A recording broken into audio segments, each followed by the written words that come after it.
북한 외교관이 받아서는 안 될 붉은 봉투를 받았습니다. 그 안에는 USB 하나와 오늘 밤 10시 삭제하시오라는 쪽지가 들어있었습니다. 15년 외교관 생활에서 처음 보는 비밀 파일, 그 안에는 북한 대사관 전체를 무너뜨릴 충격적인 내용이 담겨 있었습니다. 과연 그는 이 파일을 삭제했을까요? 아니면 지금부터 그 이야기를 들려드리겠습니다. 이 영상이 궁금하시다면 구독과 좋아요 부탁드립니다. 이 영상을 어디에서 시청하시는지 댓글로 알려주시면 감사하겠습니다. 동무, 이건 우리끼리만 아는 거요. 주중 북한 대사관 3등 서기관인 내 책상 위로 붉은 봉투가 놓였다. 봉투 안에는 USB 하나, 그리고 쪽지 하나. 오늘 밤 10시 삭제하시오. 손이 떨렸다. 15년 외교관 생활에서 이런 지시는 처음이었다. USB를 컴퓨터에 꽂았다. 제목은 대사관 운영비 내역 2024. 클릭하는 순간 내 인생이 완전히 바뀔 줄은 몰랐다. 평양 본부에서 보낸 운영비 200만 달러. 그런데 사용 내역이 이상했다. 대사관 직원 급여 명목으로 나간 돈이 실제 지급액의 3배였다. 차액 120만 달러는 어디로 간 건가? 더 스크롤을 내린 순간 가슴이 철렁 내려앉았다. 김 대사 스위스 비밀 계좌 이체 달러 45만. 박 참사관 홍콩 부동산 구매 달러 28만. 우리 대사관 고위층 전원이 당과 인민의 돈을 빼돌리고 있었다. 아니, 전국 해외 공관이 다 이런 식이라는 건가? 파일을 더 열었다. 무기 밀거래 내역, 마약 밀수 루트,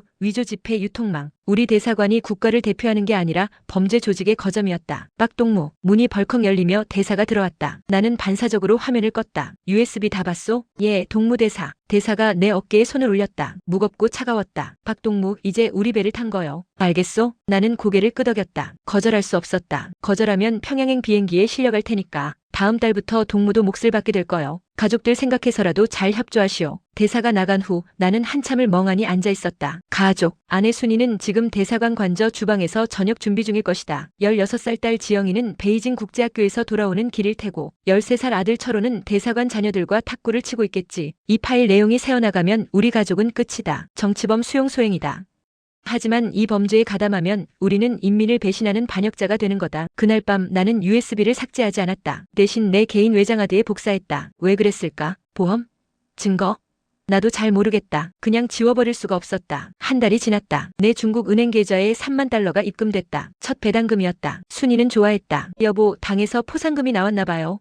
우리 지영이 겨울옷 좀 사줘도 되겠네요. 나는 웃으며 고개를 끄덕였다. 입이 쓰고 메스꺼웠지만 그렇게 6개월이 흘렀다. 나는 점점 깊이 빠져들었다. 무기 브로커와의 저녁 식사, 위조품 거래상과의 골프, 마약 운반책에게 외교행랑 제공, 매달 계좌에 돈이 쌓였다. 5만 달러, 7만 달러, 12만 달러. 우리 가족은 베이징 최고급 아파트로 이사했다. 지영이는 명품 가방을 들고 다녔고 철호는 아이패드 프로를 샀다. 순이는 백화점에서 쇼핑하는 게 취미가 됐다. 나는 매일 밤 술을 마셨다. 그래야 잠이 왔다. 어느 날 저녁 지영이가 물었다. 아빠, 우리 반 친구 유진이네는 왜 갑자기 평양으로 돌아갔어요?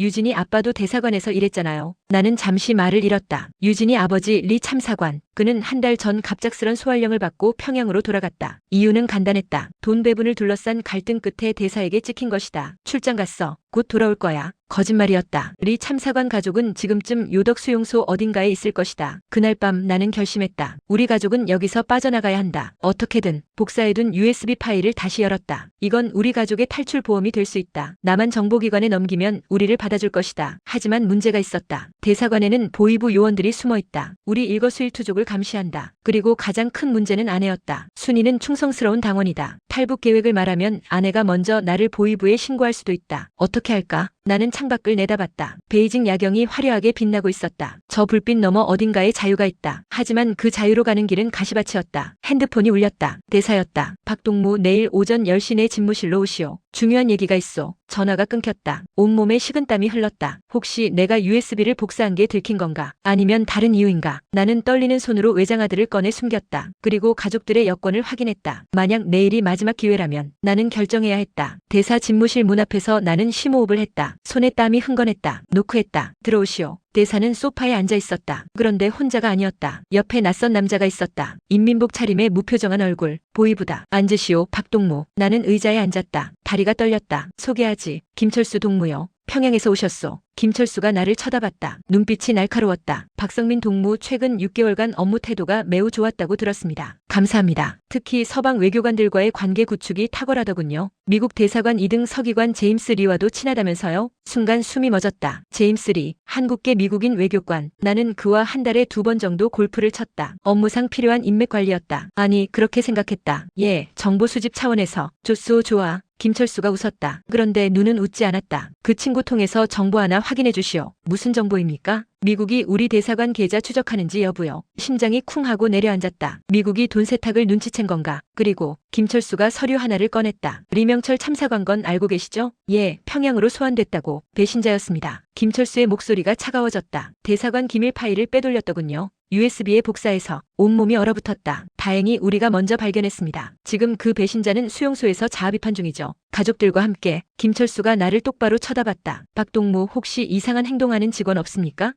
파일 무단 복사한다든지 이상한 질문한다든지.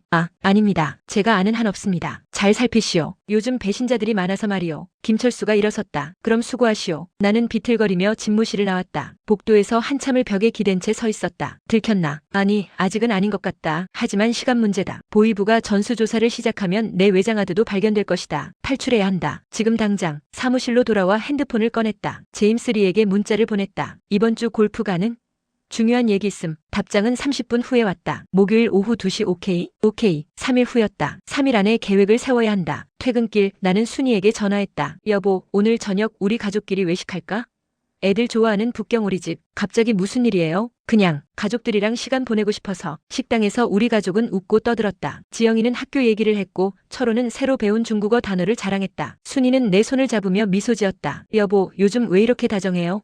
무슨 일 있어요? 나는 고개를 저었다. 아무 말도 할 수 없었다. 이 평화로운 일상이 곧 끝날 것이다. 우리는 도망자가 될 것이다. 아니면 수용소행이거나. 집으로 돌아와 아이들을 재운 후 나는 서재로 갔다. 외장하드를 꺼내 노트북에 연결했다. 파일들을 다시 확인했다. 충분하다. 이 자료면 한국 정보기관이 우리를 받아줄 것이다. 문제는 어떻게 빠져나가느냐였다. 대사관을 그냥 떠날 수는 없다. 보위부 요원들이 24시간 감시한다. 출장을 가려면 승인이 필요하고 가족 동반은 거의 불가능하다. 유일한 방법은 도주였다. 나는 중국 지도를 펼쳤다. 베이징에서 남쪽으로 라오스까지 약 2,500km. 비행기는 불가능하다. 신분증 검사에 걸린다. 기차도 위험하다. CCTV가 너무 많다. 차로 가야 한다. 하지만 대사관 차량은 GPS가 달려있다. 개인차를 구해야 한다. 머리가 복잡했다. 계획을 세우려는데 변수가 너무 많았다. 핸드폰이 울렸다. 새벽 2시였다. 대사였다. 박동무, 미안하지만 내일 아침 7시까지 출근하시오. 긴급 회의가 있어. 무슨 일입니까? 평양에서 특별조사단이 온다고 하오. 대사관 전체 감사를 한대. 전화가 끊겼다. 나는 멍하니 앉아 있었다. 특별조사단, 감사, 시간이 없다. 내일이면 모든 게 끝날 수도 있다. 나는 순이를 깨웠다. 여보, 일어나요. 왜 그래요? 애들도 깨워요. 지금 당장. 순이가 잠에서 깬 눈으로 나를 쳐다봤다. 무슨 일이에요? 나는 순이의 두 손을 잡았다. 떨렸다. 여보, 나를 믿어요? 당연하죠. 무슨 소리예요? 지금부터 내 말 잘 들어요. 질문하지 말고 그냥 따라오세요. 순이의 얼굴이 굳었다. 여보, 설마 30분 안에 짐 싸요. 여권, 현금, 필수품만, 옷은 한 벌씩만. 미쳤어요? 지금 무슨 짓을 하려는 거예요? 순이가 소리쳤다. 나는 순이의 입을 막았다. 조용히 해요. 애들 깨. 순이가 내 손을 뿌리쳤다. 당신 탈북하려는 거죠? 당신 미쳤어요? 우리 가족 다 죽으려고요? 이대로 있으면 더 위험해요. 내일이면 우리 다 끝이에요. 무슨 소리예요? 나는 노트북을 열어 파일을 보여줬다. 순이의 얼굴이 점점 창백해졌다. 이게 뭐예요? 대사관의 범죄 증거예요. 나도 가담했고요. 내일 조사단이 오면 다 들통나요. 그럼 우리 가족은? 순이가 주저앉았다. 어떡하죠? 지금 도망가야 해요. 한국으로. 순이가 고개를 들었다. 눈에 눈물이 고였다. 애들은 어떡하고요? 같이 데려가요. 우리 넷이 함께. 순이는 한참을 울다가 고개를 끄덕였다. 알았어요. 애들 깨울게요. 30분 후 우리 가족은 작은 배낭 하나씩을 메고 현관문 앞에 섰다. 지영이가 물었다. 아빠, 어디 가는 거예요? 여행 가는 거야. 이 시간에요? 응, 특별한 여행이야. 철호가 졸린 눈을 비볐다. 언제 돌아와요? 나는 대답하지 못했다. 문을 열었다. 복도는 조용했다. 새벽 3시, 대부분의 사람들이 자고 있을 시간이다. 엘리베이터 대신 계단으로 내려갔다. 1층 로비를 지나 주차장으로. 내 차는 GPS가 달려있다. 쓸 수 없다. 나는 며칠 전 미리 준비해둔 중고차 열쇠를 꺼냈다. 중국인 브로커에게 현금으로 산 차였다. 아무도 모른다. 타요, 빨리. 가족들이 차에 탔다. 나는 시동을 걸었다. 주차장 출구로 향하는데 갑자기 불빛이 켜졌다. 경비실 문이 열리며 경비원이 나왔다. 서기관 동무, 이 시간에 어디 가십니까? 끝났다. 아니, 아직 아니다. 나는 창문을 내리고 웃었다. 아, 공항 마중 나가는 길이요. 평양에서 손님이 오셔서. 이 시간에 비행기가 있습니까? 새벽 첫 편이요. 경비원이 의심스러운 눈으로 차 안을 쳐다봤다. 뒷좌석에 지영이와 철호가 보였다. 가족들도 다 데리고요. 아이들이 할아버지 보고 싶다고 해서요. 거짓말이었다. 하지만 경비원은 고개를 끄덕였다. 그럼 조심히 다녀오십시오.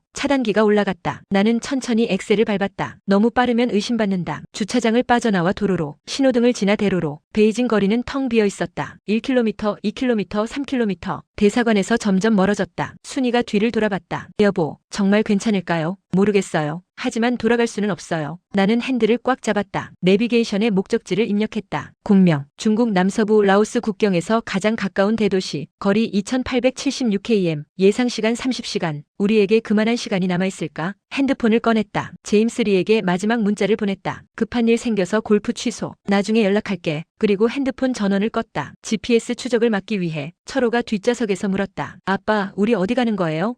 정말로. 나는 백미러로 아들을 쳐다봤다. 자유로 가는 거야, 철호야. 자유가 뭐예요? 대답하려는 순간 핸드폰이 울렸다. 아니, 내 폰은 껐는데. 순이 폰이었다. 발신자 대사관. 순이의 핸드폰이 계속 울렸다. 대사관이었다. 받지 마요. 하지만 받으면 위치 추적당해요. 그냥 꺼요. 순이가 떨리는 손으로 전원을 껐다. 이제 어떡해요? 계획대로 가는 거예요. 멈추면 안 돼요. 고속도로로 진입했다. 베이징을 벗어나 남쪽으로. 새벽 4시, 도로는 비어 있었다. 화물차들만 간간히 지나갔다. 1시간이 지났다. 베이징에서 100km 떨어진 곳, 휴게소에 들어갔다. 왜 서요? 기름 넣어야 해요. 그리고 애들 화장실. 주유를 하는 동안 나는 주변을 살폈다. CCTV가 보였다. 중국은 감시카메라 천국이다. 우리 얼굴이 이미 찍혔을 것이다. 하지만 아직 수배령이 내려지지 않았다면 괜찮다. 대사관이 우리 실종을 인지한 건 아마 아침 7시 회의 시간일 것이다. 그때까지 최대한 멀리 가야 한다. 편의점에서 물과 간식을 샀다. 계산하면서 중국인 점원과 눈이 마주쳤다. 점원은 아무 관심도 없었다. 다시 차에 탔다. 아빠, 배고파요. 철호가 투덜거렸다. 조금만 참아. 나중에 밥 먹자. 지영이는 말이 없었다. 창밖만 쳐다보고 있었다. 16살 딸은 뭔가 눈치챈 것 같았다. 오전 7시, 해가 떴다. 우리는 허베이성을 지나 허난성으로 들어갔다. 핸드폰을 켰다. 부재중 전화 37통. 모두 대사관이었다. 문자가 왔다. 박성민 동무 즉시 연락하시오. 또 다른 문자. 박동무 가족 안전을 생각하시오. 지금 돌아오면 용서하겠소. 마지막 문자. 배신자는 용서받지 못한다. 손이 떨렸다. 다시 전원을 껐다. 여보, 순이의 목소리가 떨렸다. 우리 정말 괜찮을까요? 돌아가면 끝이에요. 앞으로 가야 해요. 정오가 지났다. 우리는 허난성 정저우를 지나 후베이성으로 들어갔다. 900km를 달렸다. 아직 2000km가 남았다. 작은 식당에 들어가 점심을 먹었다. 짜장면과 만두. 아이들은 허겁지겁 먹었다. 긴장이 풀렸는지 철호가 웃었다. 아빠, 이거 진짜 맛있어요. 지영이도 조금씩 먹기 시작했다. 순이는 거의 손을 대지 않았다. 여보, 좀 먹어요. 입맛이 없어요. 식당 TV에서 뉴스가 나왔다. 중국 CCTV 뉴스. 북한 관련 소식은 없었다. 아직 공개 수배는 안 된 것 같다. 하지만 시간 문제다. 북한 대사관이 중국 공안에 협조를 요청하면 전국에 우리 사진이 뿌려질 것이다. 다시 차에 탔다. 오후 내내 달렸다. 후베이성, 후난성을 지나 광시성으로. 밤 10시.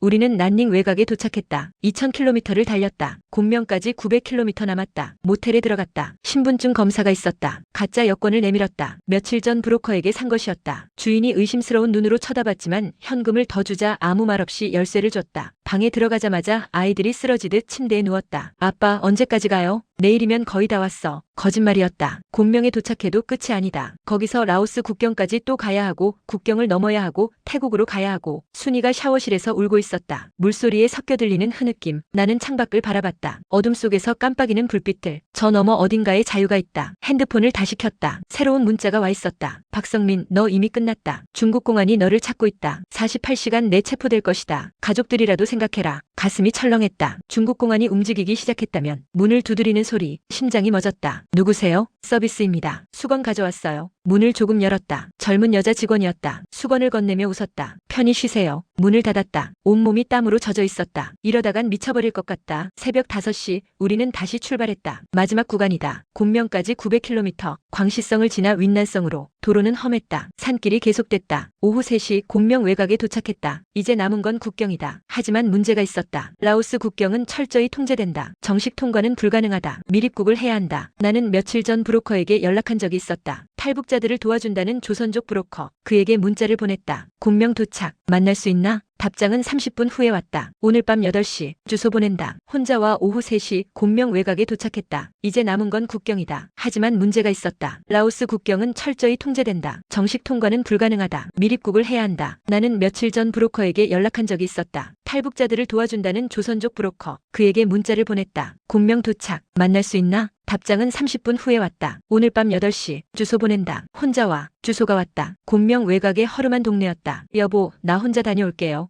애들이랑 여기서 기다려요. 위험해요. 괜찮아요. 2시간이면 돌아와요. 순이가 내 손을 꽉 잡았다. 꼭 돌아와요. 약속해요. 밤 8시 나는 약속 장소에 도착했다. 낡은 건물 3층. 노크했다. 문이 열렸다. 50대 중국 조선족 남자였다. 박 선생? 네. 들어와요. 방 안에는 담배 연기가 자욱했다. 남자 둘이 더 있었다. 앉으시오. 소파에 앉았다. 긴장이 됐다. 가족이 넷이라고 했죠? 네. 한 명당 1만 달러. 4만 달러요. 그렇게 비싸요? 싸게 해드리는 거요. 라오스 넘어가는 게 얼마나 위험한지 아시오? 요즘 단속이 심해서. 나는 가방에서 현금 뭉치를 꺼냈다. 4만 달러. 지난 몇 달간 모은 돈이었다. 조선족이 돈을 세었다. 좋아. 내일 새벽 4시에 출발하오. 여기 주소로 와요. 쪽지를 건넸다. 차는 버리고 오시오. 우리 차로 이동할 거요. 알겠습니다. 그리고 조선족이 담배를 뱉었다. 중간에 포기하거나 경찰 부르면 당신 내 가족 다 죽소. 알겠소? 등골이 오싹했다. 네. 모텔로 돌아왔다. 가족들에게 말했다. 내일 새벽에 출발해요. 국경을 넘을 거예요. 지영이가 물었다. 아빠, 우리 정말 북한 사람 아니게 되는 거예요? 그래, 딸. 우리는 이제 자유인이 될 거야. 자유가 좋아요? 나는 딸을 안았다. 응, 아주 좋단다. 그날 밤 우리 가족은 한 이불 속에서 잤다. 마지막이 될지도 모를 평화로운 밤이었다. 사화 국경, 새벽 3시 30분. 알람이 울렸다. 우리는 서둘러 짐을 챙겼다. 여권, 외장하드, 현금. 그게 전부였다. 차를 몰고 약속 장소로 갔다. 곤명 외곽 어둠 속에 낡은 밴 한 대가 서 있었다. 조선족 브로커가 나왔다. 왔소? 빨리 타요. 우리 가족이 벤에 탔다. 안에는 이미 사람들이 타고 있었다. 탈북자들이었다. 얼굴에 두려움이 가득했다. 한 여자가 아기를 안고 있었다. 아기는 자고 있었다. 출발하오. 벤이 움직였다. 도시를 벗어나 산길로 들어갔다. 비포장도로였다. 차가 심하게 흔들렸다. 철호가 멀미를 했다. 아빠, 토할 것 같아요. 조금만 참아 아들. 3시간을 달렸다. 해가 떠올랐다. 창밖으로 정글이 보였다. 벤이 멈췄다. 여기서 내리시오. 여기가 어딘데요? 국경 근처요. 여기서부터 걸어가야 하오. 우리는 벤에서 내렸다. 정글 한가운데였다. 저길 따라가면 국경이요. 브로커가 길을 가리켰다. 2km 정도. 철조망이 보이면 끊어진 곳으로 빠져나가면 돼요. 가이드는 안 데려다줘요. 너무 위험하오. 알아서 가시오. 뭐라고요?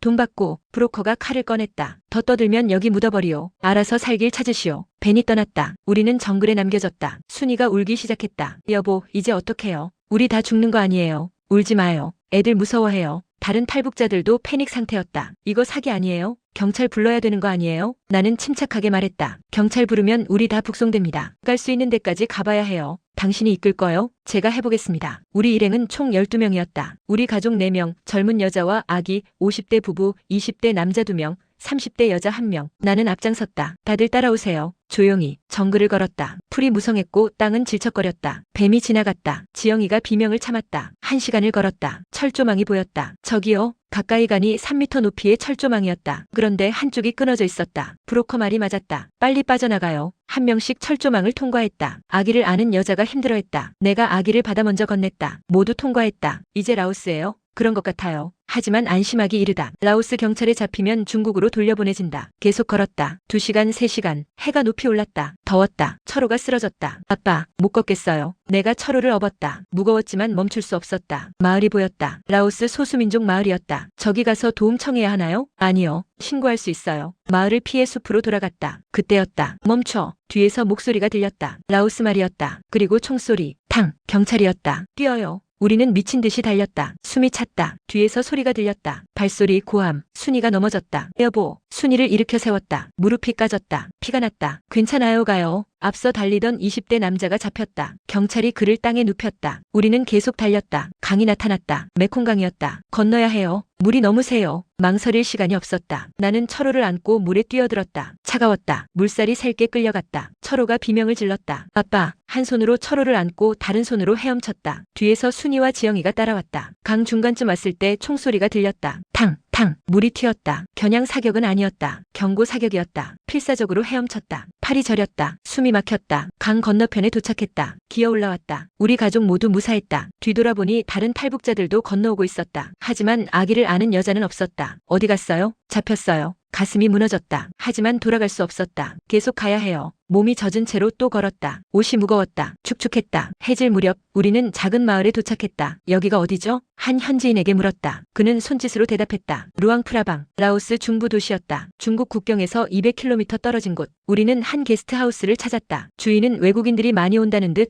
아무 말 없이 방을 내줬다. 방에 들어가자마자 모두 쓰러졌다. 다음날 아침 나는 일어나 계획을 세웠다. 루앙프라방에서 비엔티앙까지, 거기서 태국 국경까지. 돈은 거의 다 떨어졌다. 5,000달러 남았다. 3일 후 우리는 버스를 타고 비엔티안에 도착했다. 라오스 수도였다. 태국 국경까지 20km. 국경 검문소는 통과할 수 없었다. 또 미립국을 해야 했다. 현지 브로커를 찾았다. 1인당 500달러, 2,000달러를 줬다. 그날 밤 트럭에 숨어 국경을 넘었다. 태국 농촌 마을에 도착했다. 이제 괜찮아요. 여기는 태국이에요. 순이가 무릎을 꿇고 울었다. 살았어요. 우리 살았어. 아이들도 울었다. 나도 울었다. 우리는 해냈다. 태국 논나부리, 방콕에서 북쪽으로 50km 떨어진 작은 도시. 우리는 낡은 모텔방에서 일주일을 보냈다. 너덜너덜한 옷, 바닥난 돈, 지친 몸. 하지만 살아있었다. 이제 어떻게 해요? 순이가 물었다. 얼굴이 수척했다. 한 달 전만 해도 베이징 백화점에서 쇼핑하던 외교관 부인이었는데 한국 대사관에 가야 해요. 바로 받아줄까요? 이 USB만 있으면 가능해요. 외장하드를 꺼냈다. 방수팩에 싸서 품에 간직했던 것. 북한 대사관의 비리 증거. 우리 가족의 보험이자 티켓이었다. 방콕으로 갔다. 택시를 타고 한국 대사관 앞에 도착했다. 여기서 내려요. 큰 건물이었다. 태극기가 펄럭이고 있었다. 가슴이 뛰었다. 저 문 안으로 들어가면 우리 인생이 완전히 바뀐다. 다들 준비됐어요? 지영이가 고개를 끄덕였다. 철호는 내 손을 꽉 잡았다. 정문으로 걸어갔다. 경비원이 막아섰다. Can I help you? I'm from North Korea. We want to defect. 경비원의 표정이 변했다. 무전기에 대고 뭐라고 말했다. 5분 후 양복 입은 남자가 나왔다. 저는 대사관 영사입니다. 안으로 들어오시죠. 건물 안으로 들어갔다. 복도를 지나 작은 회의실로. 앉으세요. 신분을 확인해야 합니다. 우리는 여권을 내밀었다. 영사가 꼼꼼히 살폈다. 북한 외교관 여권이네요. 어떻게 여기까지 오셨습니까? 나는 지난 한 달을 설명했다. 베이징 탈출, 중국 횡단, 라오스 국경, 메콩강, 태국 도착. 영사가 고개를 끄덕였다. 증명할 수 있는 게 있습니까? 정말 외교관이라는 USB를 꺼냈다. 이 안에 북한 대사관 기밀 자료가 있습니다. 불법 자금 세탁, 무기 밀거래, 마약 밀수 관련 증거들입니다. 영사의 눈빛이 달라졌다. 잠시만 기다려주세요. 30분 후 더 높은 직급으로 보이는 사람들이 들어왔다. 3명이었다. 저는 국정원 태국 지부장입니다. 국정원, 드디어 USB 주시죠. USB를 건넸다. 그들은 노트북으로 내용을 확인했다. 얼굴이 굳었다. 이거 진짜입니까? 네, 제가 직접 복사한 겁니다. 엄청난 자료네요. 북한 전 세계 대사관 비리가 다 여기 있습니다. 지부장이 나를 쳐다봤다. 박성민 씨 환영합니다. 대한민국이 보호하겠습니다. 그 순간 눈물이 쏟아졌다. 우리는 해냈다. 2일 후 우리는 대한민국 군용기에 올랐다. 특별편이었다. USB 자료가 그만큼 가치 있다는 뜻이었다. 비행기가 이륙했다. 창밖으로 태국이 멀어졌다. 아빠, 우리 정말 한국 가는 거예요? 응, 철호야. 이제 우리 집이 생길 거야. 북한으로 다시 안 가도 돼요? 다시는 안 가. 6시간 후 인천공항에 도착했다. 비행기에서 내렸다. 한국 땅을 밟았다. 공항 VIP 라운지로 안내됐다. 특별 입국 절차였다. 하나원에서 3개월 교육을 받으시게 됩니다. 그 후에 정착 지원을 받으시고요. 담당자가 설명했다. 집은 어떻게 되나요? 정부에서 임대 아파트를 제공합니다. 정착금도 지급되고요. 박 선생님 경우는 특별 기여자이시니 더 많은 지원을 받으실 겁니다. 감사합니다. 하나원, 탈북자 정착 교육시설. 그곳에서 3개월을 보냈다. 한국어 교육, 사회 적응 훈련, 심리 상담. 가장 힘든 건 심리 상담이었다. 박 선생님 죄책감을 느끼시는군요. 네,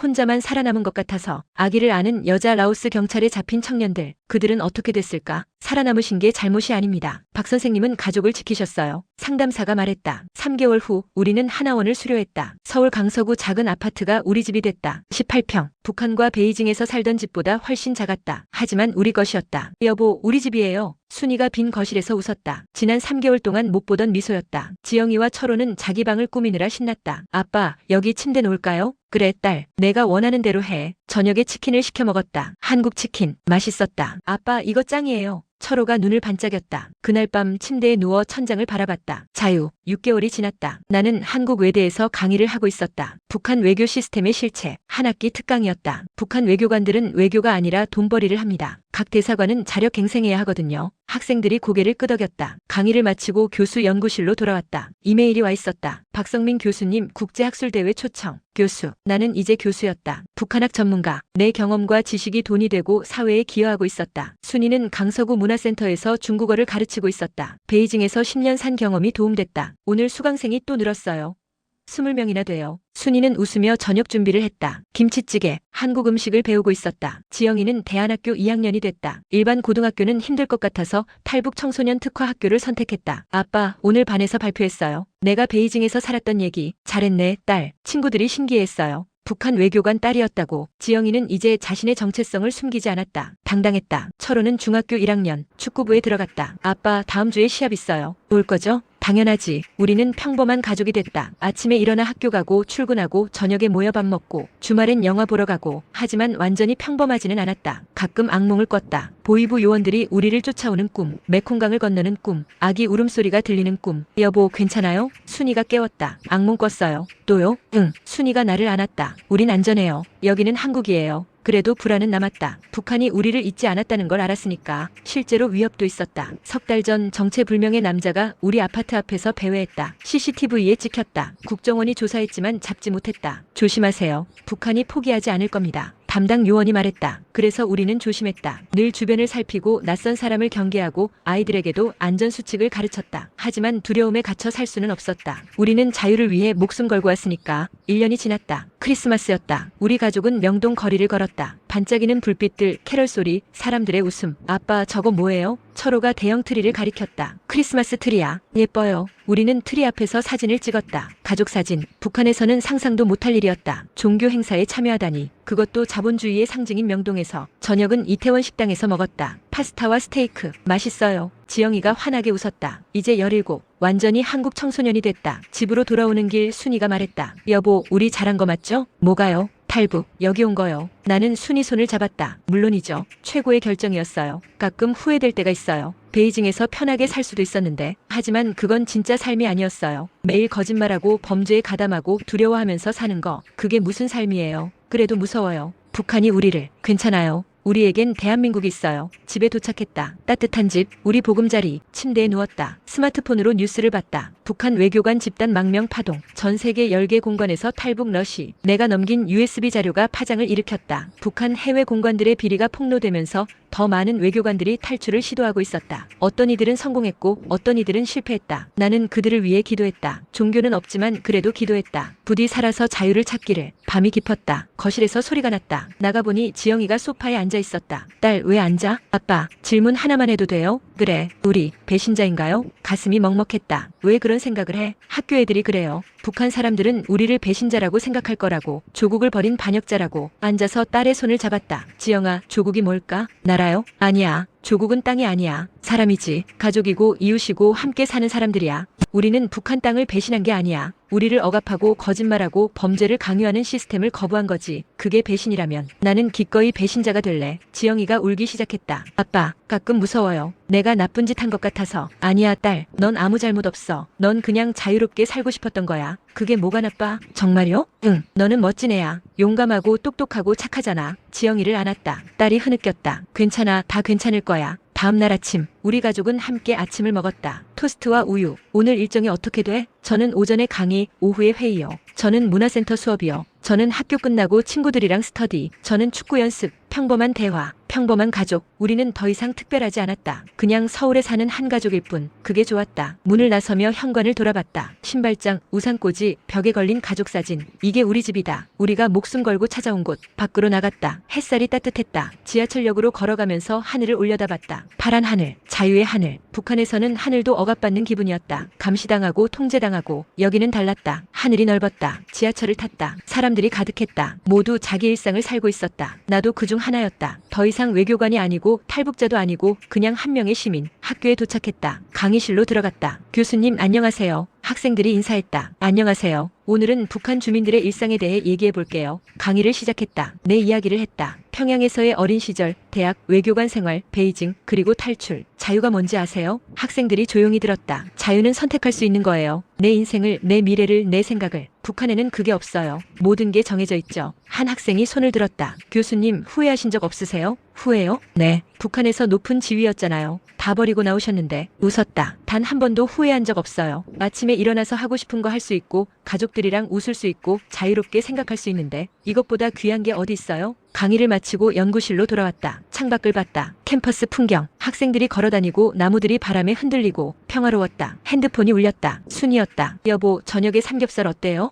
애들이 먹고 싶대요. 좋지. 우리 집 근처 그지? 응. 전화를 끊고 미소 지었다. 이게 행복이구나. 창밖을 다시 봤다. 하늘이 붉게 물들고 있었다. 석양이었다. 내일 또 해가 뜨겠지. 자유의 땅에서 우리의 새로운 삶이 계속될 것이다.